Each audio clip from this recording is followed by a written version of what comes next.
Hello everyone, welcome back to my channel. Today recipe వచ్చేసి తలకాయ కూర అండి. ఇది చాలా బాగుంటుంది. కేజీ తీసుకొని ఆల్రెడీ మేము ముందు ట్రై చేశాను. ఫస్ట్ టైం నేను కూడా ట్రై చేయడం. సో బాగుంది అనిపించాకే మీ దాకా తీసుకొస్తున్నాను. ముందుగా కుక్కర్ తీసుకొని ఇందులోకి కొంచెం ఆయిల్ ఎక్కువే పడుతుంది. ఆయిల్ వేసుకున్నాక 1 టీ స్పూన్ జీలకర్ర, 2 దాల్చిన చెక్క వేసుకొని కొంచెం బిర్యానీ ఆకును 2-3 ముక్కలుగా కట్ చేసుకొని వేసుకుందాము. ఈ స్పైసెస్ అన్నీ కూడా కొంచెం ఫ్రై అయ్యేదాకా ఫ్రై చేసుకుందాము. ఈలోపు ఆ తలకాయ కూరని ఉప్పు పసుపు వేసి వాటర్లో శుభ్రంగా కడిగి పక్కన పెట్టుకుందాము. ఇప్పుడు స్పైసెస్ వేగాక ఆనియన్స్ ముక్కలు, పచ్చిమిర్చి ముక్కలు కూడా వేసుకుందాము. పెద్దదైతే ఒక ఆనియన్ సరిపోతుంది, చిన్నదైతే 2 ఆనియన్స్ కట్ చేసుకోండి. టమాటాలు కూడా అలానే కట్ చేసుకోవాలి. ముందు ఆనియన్స్ పచ్చిమిర్చి ఫ్రై అయిన తర్వాత టమాటాలను కూడా కట్ చేసుకున్న టమాటాలను వేసేసుకుందాము. ఈలోపు ఇవి మగ్గిపోతూ ఉంటాయి. చూడండి, ఈ కర్రీ చాలా బాగుంది. నేను ఫస్ట్ టైం ట్రై చేస్తున్నా. ఫస్ట్ ట్రై చేసి బాగుంది అన్నాకే కొంచెం ఉంచి దాన్ని మీకు వీడియోగా చూపిస్తున్నాను. మీరు ఇంకా క్వాంటిటీ ఎక్కువ తెచ్చుకుంటే మిగతా క్వాంటిటీని పెంచుకోండి. సో కర్రీ అయితే మాత్రం చాలా బాగా వచ్చిందండి. ఇప్పుడు ఇది పక్కన పెట్టేసుకొని ఇంకో ప్యాన్ పెట్టుకొని అందులోకి 2 టేబుల్ స్పూన్ల ధనియాలు వేసుకుందాము. స్టవ్ని లో ఫ్లేమ్లో పెట్టుకొని అలాగే 4 లవంగాలు, యాలకులు, అలాగే దాల్చిన చెక్క, 1 స్పూన్ మిరియాలు వేసుకొని వాటిని లో ఫ్లేమ్లో వేయించుకుందాం. ఇప్పుడు ఆనియన్స్ టమాటాలు వేగిపోయినాయి కదా, వాటిని సగం ప్లేట్లోకి తీసుకుని సగం ప్యాన్లో ఉంచుకుందాము.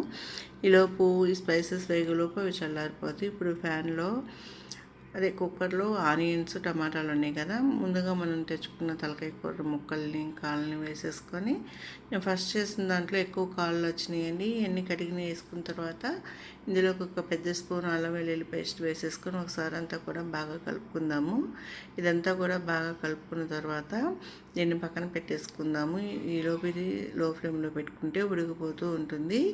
ఇప్పుడు మనకి ఇందులోకి ముందుగా వేయించుకున్న గరం మసాలా దినుసులు ఉన్నాయి కదా, అవి వేయించుకొని లాస్ట్లో మనం నువ్వులు వేసుకుందాం. నువ్వులు వేయడం వల్ల ఏంటంటే మంచి టేస్ట్ ఎన్హాన్స్ అవుతుంది.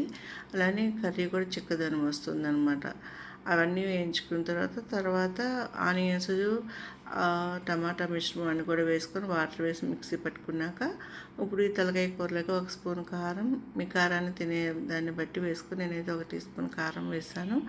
అలాగే 1 రెమ్మ కరివేపాకు కూడా వేసుకొని లో ఫ్లేమ్లో ఇలా కలుపుకున్న తర్వాత onions, tomato, garam masala paste, నువ్వులు అన్నీ కలిపిన పేస్ట్ మిశ్రమాన్ని వేసేసుకొని ఒకసారి అంతా కూడా ఇలా కలుపుకొని 1 గ్లాస్ వాటర్ వేసుకోండి. మీకు కావాలి అంటే ఉప్పు సరిపోయిందో లేదో చెక్ చేసుకోండి.